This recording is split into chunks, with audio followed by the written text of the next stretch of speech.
पहले वाली वीडियो में हमने इकोनॉमिक्स क्लास 11th का चैप्टर 1 का फर्स्ट पार्ट किया था और हमने उसके कुछ टॉपिक्स पढ़े थे। अब इस वीडियो में हम चैप्टर 1 को ही कंटिन्यू करेंगे और उसके जो बाकी टॉपिक्स बचे हैं उनके बारे में डिस्कस करेंगे। तो इस वीडियो में हम क्या क्या पढ़ेंगे कि वास्तविक और आदर्शात्मक अर्थशास्त्र का क्या कॉन्सेप्ट होता है, जो वास्तविक कथन होते हैं उनकी क्या क्या विशेषताएं होती हैं, आदर्शात्मक कथनों की क्या क्या विशेषताएं होती हैं, वास्तविक और आदर्शात्मक अर्थशास्त्र में क्या अंतर होता है और अर्थव्यवस्था क्या होती है और अर्थव्यवस्था की प्रकृति एवं स्तर क्या होता है। इन सब कॉन्सेप्ट को हम इस वीडियो में डिस्कस करेंगे। तो सबसे पहले हम देखते हैं कि वास्तविक अर्थशास्त्र क्या होता है। तो जो वास्तविक अर्थशास्त्र होता है उसमें हम क्या करते हैं कि हमारे पास्ट से, प्रेजेंट से और हमारे फ्यूचर से रिलेटेड जितने भी आर्थिक मुद्दे होते हैं उन सभी के बारे में डिस्कस करते हैं। इसमें हम क्या क्या पढ़ते हैं, हम वास्तविक अर्थशास्त्र में उन सभी टॉपिक्स को इंक्लूड कर लेते हैं जिनका जो रिलेशन होता है वो हमारी आर्थिक स्थितियों से होता है और जिनको हम तथ्यों एवं आंकड़ों के द्वारा अध्ययन कर सकते हैं। इसको और अच्छे से समझने के लिए हम एक एग्जाम्पल लेते हैं। जैसे कि मान लीजिए कि एक एग्जाम्पल हम लेते हैं कि स्वतंत्रता प्राप्ति के समय भारत में गरीबी से प्रभावित जनसंख्या का प्रतिशत आज की तुलना में अधिक था। कहने का मतलब ये है कि ये जो हमारे पास स्टेटमेंट है जिसमें ये कहा गया है कि स्वतंत्रता के समय जब मतलब इंडिया आज़ाद हुआ था तो भारत में जो गरीबी से प्रभावित लोग थे वो ज़्यादा थे आज की तुलना में, अगर हम उसको रिलेट करके देखें तो यानी ये जो कॉन्सेप्ट है या ये जो स्टेटमेंट है वो हम किस में पढ़ रहे हैं, वो हम पढ़ रहे हैं वास्तविक अर्थशास्त्र में। मतलब कि वास्तविक अर्थशास्त्र में हम उन सभी टॉपिक्स को इंक्लूड करते हैं जिनका रिलेशन हमारे प्रेजेंट, पास्ट या फ्यूचर से रिलेटेड जितने भी आर्थिक मुद्दे हैं उनसे संबंधित होता है। तो इस प्रकार हम इस कंक्लूजन पे आते हैं कि ये जितने भी कथन होते हैं भूत, भविष्य और वर्तमान से रिलेटेड जिन्हें हम वास्तविक अर्थशास्त्र के अंतर्गत पढ़ते हैं, इनका संबंध किससे होता है। क्या था का मतलब हमारे पास्ट में क्या आर्थिक मुद्दे रहे, क्या है कि हमारे प्रेजेंट में क्या आर्थिक मुद्दे रहे हैं उनके बारे में डिस्कस जब हम करेंगे, और क्या होगा, इन सभी से रिलेटेड जो भी हम आर्थिक मुद्दों या आर्थिक समस्याओं के बारे में अध्ययन करते हैं वो किसके अंदर करते हैं, हम वास्तविक अर्थशास्त्र के अंदर करते हैं। आगे देखते हैं। अब इसी से जो हमने कॉन्सेप्ट समझा वास्तविक अर्थशास्त्र का, यानी कि उससे रिलेटेड वास्तविक अर्थशास्त्र क्या है, वास्तविक कथनों को पढ़ना।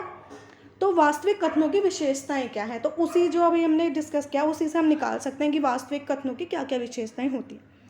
तो जैसे अभी हमने डिस्कस किया कि ये जो है मनुष्य के भूत, भविष्य और वर्तमान से संबंधित आर्थिक मुद्दों या आर्थिक व्यवहार के बारे में विश्लेषण करता है, यानी उनको देखता है कि पास्ट में क्या रहा, प्रेजेंट में क्या है और फ्यूचर में क्या होगा।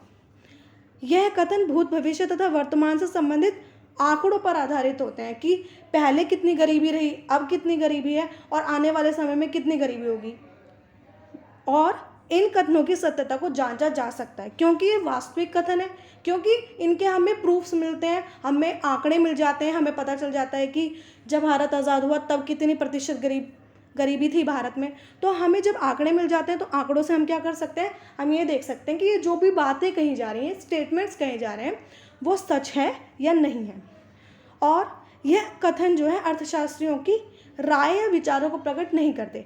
अब ये लाइन यहाँ पर क्यों इंक्लूड की गई है, क्योंकि जब हम दूसरे कथनों के बारे में पढ़ेंगे, यानी कि जब हम आदर्शात्मक अर्थशास्त्र के बारे में पढ़ेंगे तो हम उसमें देखेंगे तो कि जो आदर्शात्मक अर्थशास्त्र होता है उसमें जो कथन होते हैं उनका रिलेशन अर्थशास्त्र जो होते हैं उनकी राय से संबंधित होता है। तो इसलिए हम देख सकते हैं, हम कह सकते हैं कि वास्तविक अर्थशास्त्र के कथन आदर्शात्मक अर्थशास्त्र के कथनों से इसलिए अलग है क्योंकि ये अर्थशास्त्रियों की राय को नहीं प्रकट करते, ये सत्य चीज़ों को प्रकट करते हैं, ये उन स्टेटमेंट्स को प्रकट करते हैं जिनका संबंध भूत, भविष्य और वर्तमान से था।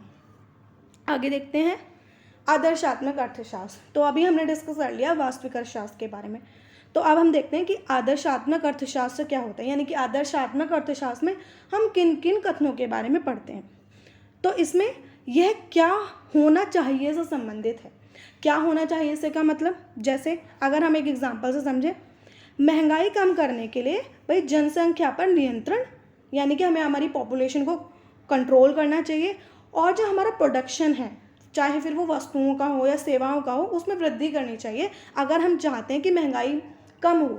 तो ये क्या है, ये किसी भी अर्थशास्त्री की राय है या विचार है कि अगर हम महंगाई को कम करना चाहते हैं तो हमें क्या करना चाहिए, जनसंख्या पर उत्पादन है वो बढ़ाना चाहिए, और जो जनसंख्या है उसमें क्या करना चाहिए, नियंत्रण कर लेना चाहिए। तो ये सभी जितने भी मुद्दे, यानी कि जितने भी राय दी जाती है अर्थशास्त्र में कि ये होना चाहिए, ये होना चाहिए, अगर ये होना चाहिए तो ये हो सकता है, ये सभी जो कथन होते हैं वो हम किस में पढ़ते हैं, आदर्शात्मक अर्थशास्त्र में पढ़ते हैं। जैसे कि बेरोजगारी दूर करने के लिए श्रम प्रधान तकनीकी या श्रम प्रधान टेक्नोलॉजी का ज़्यादा से ज़्यादा यूज़ करना चाहिए। कहने का मतलब ये है, हमें ऐसी टेक्नोलॉजी यूज़ कर लेनी चाहिए अगर हम चाहते हैं कि बेरोजगारी कम हो, जिसमें लोगों का इन्वॉल्वमेंट ज़्यादा हो, मशीनों का थोड़ा कम हो, क्योंकि तभी तो लोगों को जॉब्स मिलेंगी और बेरोजगारी तभी कम होगी। तो ये सभी कथन जिनका संबंध अर्थशास्त्रियों की राय एवं विचारों से होता है वो हम किस में पढ़ते हैं, आदर्शात्मक अर्थशास्त्र में पढ़ते हैं। तो ऐसे ही जैसे हमने पहले वाली कथनों की विशेषताएं पढ़ी थी, अब हम देख सकते हैं कि आदर्शात्मक कथनों की क्या विशेषताएं, तो जो अभी हमने कॉन्सेप्ट समझा उसी से है, ये रिलेटेड है कि इसमें कथन मूल्यांकन निहित है, यानी कि हम बता सकते हैं कि ये कथन ठीक रहेगा या नहीं रहेगा, इसमें हम अपनी वैल्यू जजमेंट कर सकते हैं कि अगर कोई अर्थशास्त्री कहता है कि महंगाई को कम करने के लिए हमें ये उपाय करना चाहिए या वो उपाय करना चाहिए, तो उसमें हम क्या कर सकते हैं, कथनों का मूल्यांकन कर सकते हैं। इन कथनों के कारण विवादों में बहस होती है, क्योंकि एक जना कुछ और कहेगा और दूसरा व्यक्ति कुछ और कहेगा, तो इसलिए इन कथनों में क्या हो सकती है, बहस हो सकती है, विवाद हो सकता है। यह केवल विचार दर्शाते हैं, किसके, अर्थशास्त्रियों के विचार दर्शाते हैं, क्योंकि क्या होना चाहिए, केवल एक व्यक्ति के विचार को दर्शाता है ना। तो यह कथन यह दर्शाते हैं कि किसी भी आर्थिक समस्या का क्या उपाय होना चाहिए। अब ज़रूरी नहीं है कि वो उपाय वो हो भी सकता है और नहीं भी, क्योंकि ये विचार हैं। अब इसमें एक बात ध्यान देने वाली ये है कि ज़रूरी नहीं है कि ये कथन किसी भी आर्थिक समस्या का, यानी किसी भी इकोनॉमिक प्रॉब्लम का, जो भी किसी देश की अर्थव्यवस्था से रिलेटेड कोई भी प्रॉब्लम है उसका एकदम बेस्ट सॉल्यूशन हो। अब इसका एक एग्जांपल कैसे हम समझेंगे। ऐसा हुआ कि 1991 से पहले हमारे यहाँ पर सरकार द्वारा LPQ एक नीति थी, जिसमें क्या किया गया कि हमने अपने प्राथमिक क्षेत्र को महत्ता ज़्यादा दी। उसमें हमने क्या कहा कि जब हम चाहते थे कि 1947 में हमारा देश आज़ाद हुआ और हम चाहते थे कि हमारा देश समृद्धि की ओर बढ़े, तो क्या किया गया, अर्थशास्त्रियों ने यह विचार प्रकट किया कि हमें हमारे कृषि क्षेत्र पर ज़्यादा ध्यान देना चाहिए। तो उसके लिए हमने LPQ नीति अपनाई। इस LPQ नीति के बारे में हम आने वाले चैप्टर्स में पढ़ेंगे। पर फिर क्या हुआ कि 1991 तक हमने ये देखा कि हमारी जो अर्थव्यवस्था है वो उस रेट से ग्रोथ नहीं कर रही है। तो फिर बाद में ये कंक्लूजन निकला कि हमने 1991 में अपनी जो LPQ नीति थी उसको LPG नीति में कन्वर्ट कर दिया। LPG मतलब लिबरलाइजेशन, प्राइवेटाइजेशन और ग्लोबलाइजेशन। तो इससे यह पता चलता है कि जो आदर्शात्मक कथन होते हैं, जो अर्थशास्त्रियों की राय एवं विचार होते हैं, वो आर्थिक समस्या का श्रेष्ठतम समाधान हो भी सकते हैं और नहीं भी। उसका उदाहरण सन 1991 में अपनाई गई नई आर्थिक नीति इसका एक उदाहरण है, इसके थ्रू हम समझ सकते हैं। आगे देखते हैं। अब आता है एक कॉन्सेप्ट इस चैप्टर में कि अर्थव्यवस्था क्या होती है। तो अर्थव्यवस्था क्या होती है कि किसी भी एक निर्धारित भौगोलिक क्षेत्र को, कोई भी एक निर्धारित भौगोलिक क्षेत्र, जैसे कि भारत का एक निर्धारित भौगोलिक क्षेत्र है कि भारत की बाउंड्री, तो उसमें किसी भी देश के लोग अपनी आजीविका मतलब कि खाना कमाना, उसको कैसे अर्जित करते हैं, किन किन तरीक़ों से अर्जित करते हैं, कौन कौन सी आर्थिक क्रियाएं करते हैं उस निश्चित भौगोलिक क्षेत्र में रहकर, उसी को हम क्या कह देते हैं कि वो उस क्षेत्र की अर्थव्यवस्था है। तो जो आर्थिक क्रियाएं हैं उसमें क्या क्या शामिल होता है, आर्थिक क्रियाओं में उत्पादन यानी कि प्रोडक्शन, उपभोग, उस प्रोडक्शन को अगर किया जाएगा तो उसको कंज्यूमर उपभोग भी करेंगे, कंज्यूम भी करेंगे, फिर कंज्यूम करेंगे, प्रोड्यूसर क्या करेंगे, इन्वेस्टमेंट भी करेंगे, और इन्वेस्टमेंट होगा तो दूसरे देशों से व्यापार भी होगा, विनिमय भी होगा। तो इसी को हम कह देते हैं कि एक निर्धारित जो भौगोलिक क्षेत्र होता है जिसमें किसी भी देश के लोग रहते हैं, वहाँ पर विभिन्न आर्थिक क्रियाएं यानी उत्पादन, उपभोग, निवेश, विनिमय जैसी क्रियाएं करते हैं, उसी को हम कह देते हैं कि वो क्षेत्र विशेष की अर्थव्यवस्था है।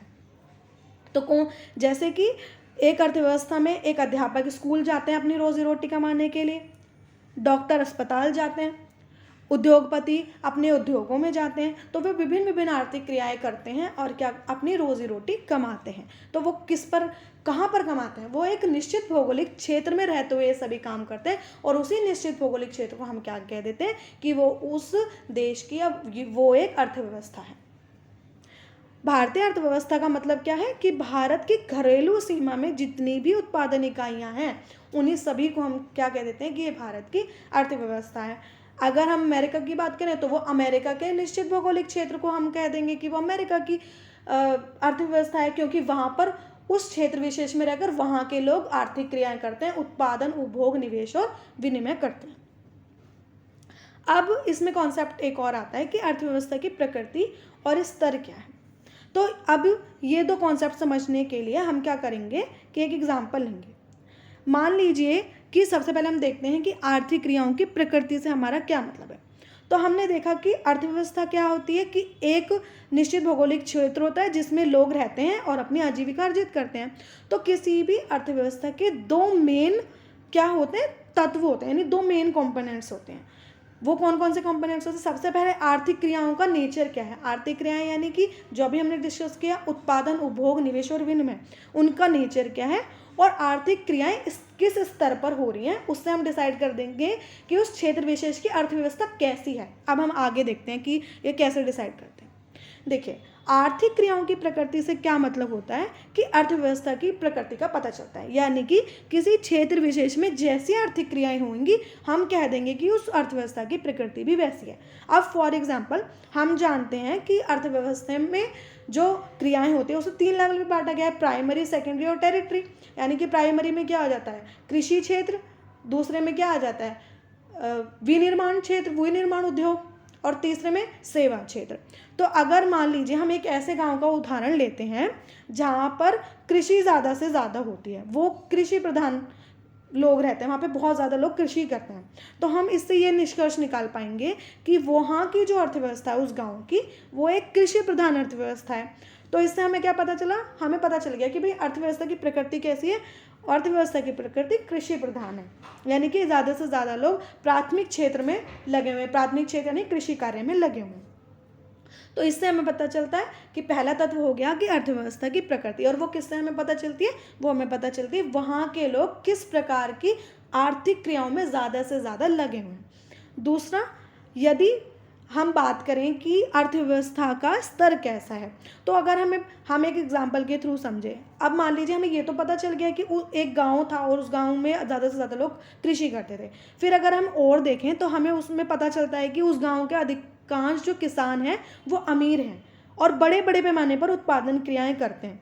तो इससे हमें यह पता चलेगा कि उस अर्थव्यवस्था, उस गांव के जो अर्थव्यवस्था है वो एक संपन्न अर्थव्यवस्था है, यानी कि उसमें जो ज़्यादा से ज़्यादा लोग या ज़्यादा से ज़्यादा किसान काम करते हैं वो संपन्न है। तो उससे हम पता लगेगा कि उस जो गांव की अर्थव्यवस्था है वो एक विकसित अर्थव्यवस्था है, एक डेवलप्ड अर्थव्यवस्था है।